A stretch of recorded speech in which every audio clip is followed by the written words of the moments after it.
সেই প্রক্টর মানি না, সেই প্রক্টর মানি না, সেই প্রক্টর আমার না, সেই প্রক্টর আমার না, সেই প্রক্টর মানি না, সেই প্রক্টর আমার না, সেই প্রক্টর সন্ত্রাসী বলে, সেই প্রক্টর আমার না। 1 2 3 4 প্রক্টর তুই গুলি ছাড়, 1 2 3 4 তানভীর তুই গুলি ছাড়, 1 2 গুলি ছাড়, নাজমুল তুই গুলি ছাড়, 1 2 গুলি ছাড়, নাজমুল তুই গুলি ছাড়, 1 2 গুলি ছাড়, পারভীন তুই গুলি ছাড়, 1 2 গুলি ছাড়। আমাদের প্রশাসন সেদিন নিজেই ঘটনায় উপস্থিত থেকে তারা নিজে আমাদের আন্দোলনে আমাদেরকে রেখে তারা নিজেরা পিছু পা হয়ে চলে আসছে এবং এখন পর্যন্ত এটার কোনো একটা সুষ্ঠু বিচার হয়নি, যার কারণে আমরা সুষ্ঠু বিচার পাওয়ার জন্যই আজকে আমাদের এই আন্দোলন। পাশাপাশি আমরা নারীরা যারা সেদিন মানে আমার যে সিনিয়র আপনারা তারা যারা লাইভ করছেন তাদেরকে ইনবক্সে রেড থ্রেট পর্যন্ত দেওয়া হয়েছে এবং আমরা যারা ফেসবুকে লেখালেখি করি আমাদের ছবি ব্যবহার করে বিভিন্ন সোশ্যাল অ্যাকাউন্ট খুলে মানুষের সাথে অশ্লীল কথাবার্তা আমাদেরকে খুব নোংরা মেসেজ দেওয়া হয়েছে, আমাদেরকে বলা হয়েছে যে তোরা রাস্তায় বের হলে তোদেরকে দেখা হবে, এই ধরনের যে কথা এটা নিয়েও প্রশাসন এখন পর্যন্ত কোনো স্টেপ নেয়নি। যে এই অনাবাসিক শিক্ষার্থীরা যারা বিভিন্নভাবে এইখানে হুমকি-ধামকির শিকার হচ্ছে কিংবা সেই গত 30-31 আগস্টের যে ঘটনার সময় যারা বাসা থেকে আসতে বাধ্য হয়েছে তাদের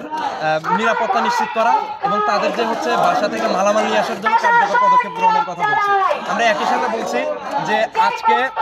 এইখানে আহত শিক্ষার্থীদের একটা সুস্থ পরিবেশে চিকিৎসা হইতে হবে। আমরা দেখি যে প্রশাসন বরাবরের জন্য তারা ঘুরে ফিরে সেই সব শিক্ষার্থীদের ফুটেজই আমাদেরকে দেখায় বা তারা সেই সব শিক্ষার্থীদেরকেই দেখতে যায় যেগুলো তুলনামূলক যে শিক্ষার্থীরা একটু সিরিয়াস এবং কোনো না কোনোভাবে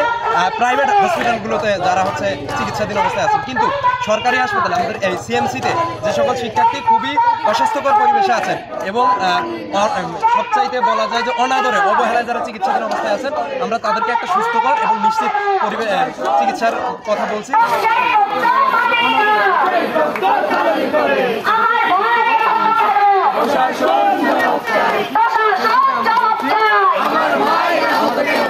আমাদের আজকের যে বিক্ষোভ সমাবেশ, এই বিক্ষোভ সমাবেশ করার পিছনে একটা উদ্দেশ্য,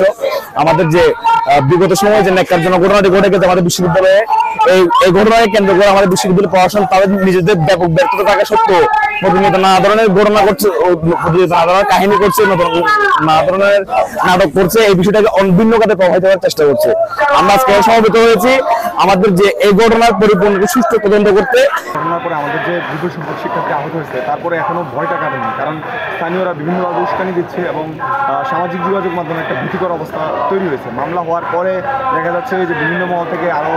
যারা লাইভ প্রচার করছে, যারা সব ঘটনাস্থলে ছিল তাদেরকে ছবি মার্কিং করে ইনবক্সে সামাজিক যোগাযোগ মাধ্যমে তাদেরকে থ্রেট দেওয়া হচ্ছে এবং আমাদের বিপুল সংখ্যক সহপাঠী যেহেতু এখন হসপিটালে ভর্তি, অনেকে আহত, তো এইরকম একটা অবস্থায় আসলে ক্লাস করার মতো মানসিকতা আমাদের নেই।